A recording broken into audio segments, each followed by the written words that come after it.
it's all coming to a close in a pretty spectacular fashion. As always, I'm Al, this is the Geek in Review. I'm talking about Star Trek Prodigy, Season 1, Episode 19, Supernova, Part 1. And man, is that a long name. So if you haven't seen it, this will contain spoilers. And yeah, another great episode this week. And again, they're sort of doing the real-time storytelling, which I liked. And speaking of, if you want to like things, leave a like on this video. But as I said, it's all coming to a head this week. We get a lot, and I mean a lot, of starships in action from, well, pretty much everyone. We get some good callbacks, some teamwork from the gang as always, and really well balanced story between moving the plot forward and some amazing looking space battle sequences as well. Because you know, ships and Star Trek can look good. Plus, another great cliffhanger again this week. And although the crew didn't really move from the same spot, okay, you know, they flew about a bit, this week really delivered in terms of building up for the whole finale, and I've got some thoughts on where Season 2 could go as well, so stay around towards the end of the video. So yeah, let's get into the episode. So Janeway is back as Janeway, you know, after last week, and still locked up because of Dal's antics when he was in her body.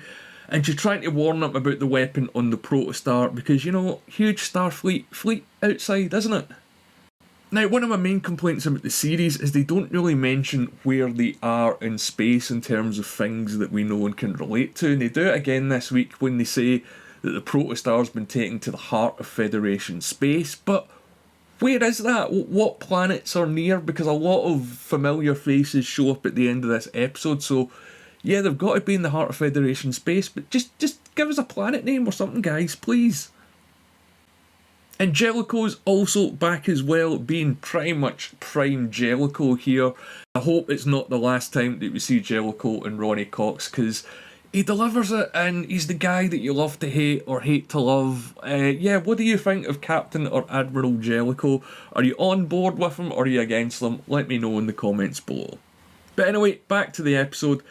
And I say it every week, but this show looks amazing, and when they're trying to escape the fleet, we get a real selection of Federation starships, old and new, and it's all very cinematic, and I mean Star Trek cinema, not Star Wars cinema for once. Oh, the kissing bit felt a bit Star Wars though, let's be honest. Good job she wasn't his sister, but she does break his heart, telling Dal that he'll never get into Starfleet because he's an augment. So yeah, it does seem that this is going to be a big sort of arc for Dal, or something that he's going to have to address. Not in this season, because there's only one left, but certainly in the next season, because we know we're getting a Season 2 already.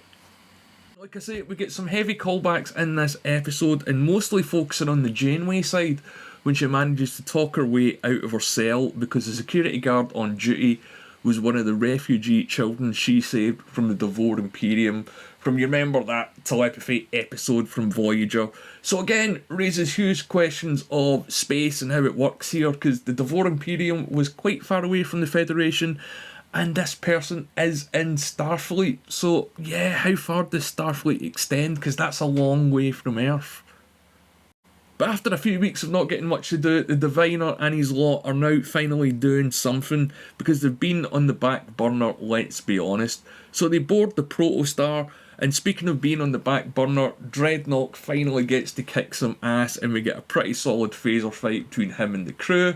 If you watched my videos before, you know one of the tropes that I love in all Star Trek shows is when the ship gets taken over or boarded, because these guys aren't just fighting for their life, they're essentially fighting for their home.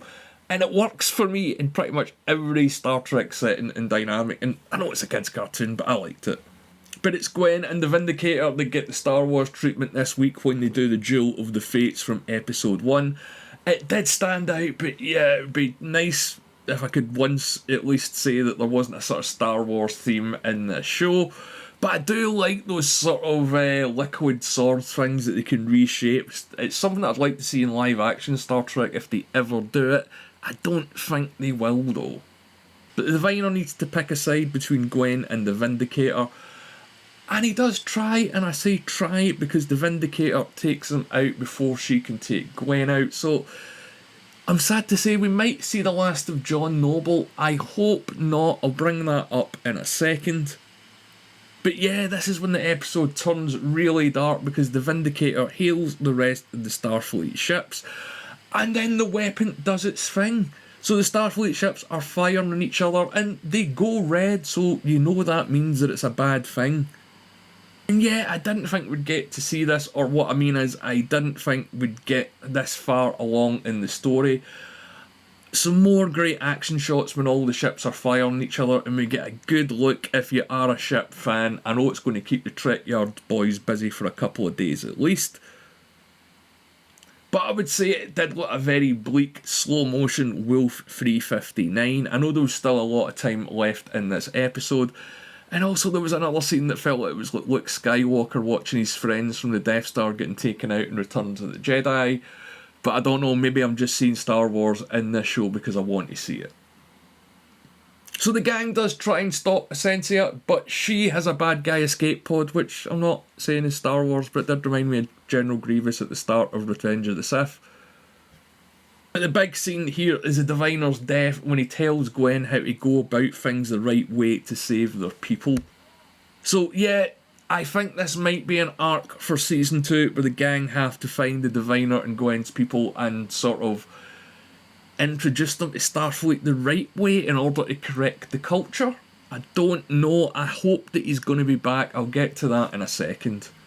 And we do get another solid callback to episode 1 when the weapon's doing its thing and disables the universal translator, so none of the crews on any of the ships can speak to each other, and Dal even gave a nod to that as well. And like I say, it spreads throughout the entire fleet, so I like that we're seeing how Janeway can't talk to her crew on the Dauntless either. But the gang, as always, has got a plan, and they want to outsource for help, so we get Klingons, Romulans, Ferengis, everything showing up here in a great look and selection of ships. The action in this bit wasn't particularly brilliant if you're asking me, but it's always good when we get to see some familiar faces in Star Trek, and they aren't being overused here. And again, it's better than anything that live Star Trek's doing at the moment, let's be honest. But it turns out they haven't saved the day because more Starfleet ships show up to help the Starfleet ships that need help because of the weapon, you know. So it's a sort of never-ending wave that you're going to get more Starfleet ships showing up to investigate what's happened to the ones that are already under the influence of the weapon, which, logic-wise, yeah, it doesn't really work. But again, kid show and all that, so I'm going to give it a pass. But I really enjoyed this episode this week, and the real-time storytelling, again, really worked for me. I hope they continue it over into next week's episode. We got a lot of actions, a lot of ships, a lot of aliens, and some great stuff from the villains finally after weeks of building them up. Although the Diviner's now gone. Or is he? Because this is my theory for Season 2. Remember, the Diviner's from the future, so at this point in history, he could still be a young man and could still be out there. I mentioned earlier on in the videos that I had some theories, so I do think that Season 2, one of the arcs might be the gang working together with Starfleet to help find these people, and we might see him back, or at least a younger him, and hopefully it's still voiced by John Noble, because let's be honest, if you know anything about John Noble as an actor, you don't waste him.